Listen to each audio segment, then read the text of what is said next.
What's up, everybody? It's Soren Baker here on Unique Access, and today for Best Albums, we are joined by AMG, the legend. Thank you for coming through. Thank you. Yeah, man, great to have you. And AMG has selected Public Enemy's first album, Yo Bum Rush the Show, which dropped in 1987. So AMG, what makes this the best album in your opinion? For me, it was a combination of the hard-hitting beats. You know, I grew up early in hip-hop, listening to Mantronics and Just Ice and all them type of dudes. That had that bottom. Yeah, and they had just that crazy, crazy sound, you know, combined what Chuck was saying. And it just had me stuck. You know, I was learning a lot about myself at the time, you know, 16, 17 years old. And back then I bought everything with a Def Jam logo. So I actually got the album months before it came out through Downtown Records, Cleveland, Ohio. And, you know, they used to let me buy the, you know, shit before it came out. But yeah, I got hooked. You know, while a lot of the people, you know, got introduced through Rebel Without a Pause, I was knee deep in the album. Okay. You know, by the time that came out, yeah. Yeah, because they had so many great songs. And oh yeah. Well, Learn About Yourself, obviously there's the Message to the Black Man on there. Yeah. So with that song in particular, what impact did that have on you? Well, it made you go pick up some books, you know, and understand that what they weren't teaching you in school is a lot more to you than just what you thought. Right. You know, possibly if you didn't have that education, you know. So always good to get that info. Yeah. And then in addition to that, they had a certain urgency sonically that I think a lot of other rap had, but Public Enemy, I think, sonically shifted. It was intensified. Right. You know what I mean? It was intensified. I done blew out many speakers and many headphones. Okay. Going through those channels of what they did musically. So always great to bang out some PE. Okay. And then one of the stories that was interesting was a sophisticated bitch on there. So for you, what did you take from that story? I was a young guy, so I only knew so much about what he was talking about, which was like a, you know, like a Jezebel type chick. And, you know, how to protect yourself from them type of things, you know. So sophisticated. Don't get the bitch word wrong, but, you know, it is what it is. Okay. Yeah. And then with some of the other more popular songs, obviously there's My Uzi Weighs a Ton. My Uzi Weighs a Ton, You're Gonna Get Yours. You know, just Chuck's flow.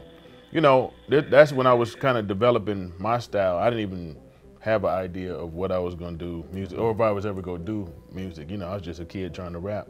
But his voice, you know, I wanted a commanding voice. It wasn't deep, but it was gonna be big and bold like Chuck D's was. So he helped me with that too. And the flows, you know, you go ooh when I wanna jump from a car. People treat me like Kareem Abdul-Jabbar. No matter who you are, you're up to par. Yeah. Come on, man. It's hip hop, party, and with the political message. Very black, strong. Something that was needed at the time. You know, we couldn't all just sing about crack and hoes, so. And then with the political messages, I thought it was interesting because as rap evolved, like, you know, Curtis Blow, even with the breaks and some of his other records had some social commentary, but it was kind of like an all shucks type of thing, like that's the breaks. But then obviously with the message with Melly Mel, Grandmaster Flash later, and then, you know, Proud to Be Black and all that. There are a lot of different records that came out. So for you, when Yo Bum Rush the Show came out, what made what Public Enemy did different from what you had heard previously on that level? Like you just said, it was more than just the all shucks, like, you know, maybe a line or, you know. You know, the message was definitely great. Come on, Melly Mel. Right. When you heard Public Enemy, you knew minds were changing. That's what I think. You know what I mean? You knew minds were changing. And we were embracing Afrocentricity. Right. You know, that's African Patches days. And even though we was dancing and partying, we still listening and trying to understand what this thing is and what it was to be black in America. We weren't around in the 60s and the 70s. So the 80s, that's what we had. And then also with the different people in the group, obviously you had Terminator X Speaks with His Hands also on the album. So there were, you know, kind of starting to define and introduce all these different roles in Public Enemy. So for you, like, what did you take of who Chuck D was, who Flavor Flav was, who Terminator X was? He said who they were? I had no idea. I had no idea. I met Public Enemy at Fox Hills Mall. Their first show, they came out here to do World on Wheels back in the day. Okay. And I walked up to Terminator X and was talking to him. I was like, yeah, man, you know what you said, blah, blah, blah. He was like, I'm not Chuck D. I thought you, because I'm looking at the biggest dude going like, this got to be the guy. He got the big voice. He's like, that's Chuck D. I was like, the little dude right there. So, you know, I met him and we talked and, you know, I got to hang out with them dudes, you know, way before I ever made songs and records and stuff like that when they would come to LA. Mm-hmm.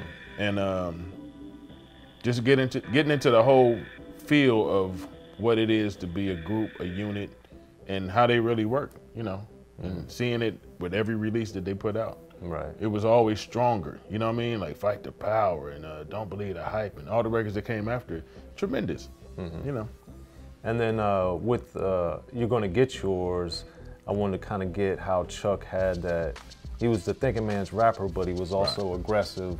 And it was definitely like with his, you know, voice being so authoritative and so forceful, you know, it was similar in the sense of like how LL Cool J was like a little more loud and stuff, but Chuck had a different dimension because of the political stuff. So for you, well, they were grown men. You know, they were like 27, 28 college graduates and worked in radio. So they knew the impact of whatever sound that they put into play, however they structured it, that it was going to have a great impact. You know, regardless of the message, they could have been talking about anything, but it just so happened they talked about something that was needed at the time, you know.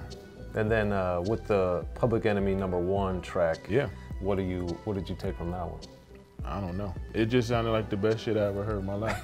You know what I mean? Like I wasn't thinking about, you know, it made me read a couple books. It got me thinking about how I wanted to do sound. You know what I mean? You know, like when I started making records, if it wasn't big and bold and bad, then I didn't think it was gonna work. You know what I mean? There wasn't no time for timid shit back in the day, you know? So everything that record, you know, every element they use, as far as sampling and the intros, you know. So you know, you learn how to like, oh, I could use this shit, or I could use a piece of this, piece of that, and putting it together, a beautiful collage, you know. The pictures they painted, they still hold true today in people doing hip hop. Right. So now when you're looking back, what do you think is the legacy of Yo Bum Rush the Show? Oh, it built what we call West Coast hip hop. You know, I know NWA, that's one of their major influences as far as making records. So that was the only record out that was killing it at the time, you know. And that was something to beat, even though it wasn't a grand commercial success. It's like those are the best things. It's like cult movies, you know. That they had a cult following, which turned into massive success after popularity came. But records like that, you're not gonna get again like that, not at all. Right. Well, there it is, y'all. That's why it's the best album, Public Enemy, Yo Bum Rush the Show. Yo. AMG. I'm Soren Baker, Unique Access.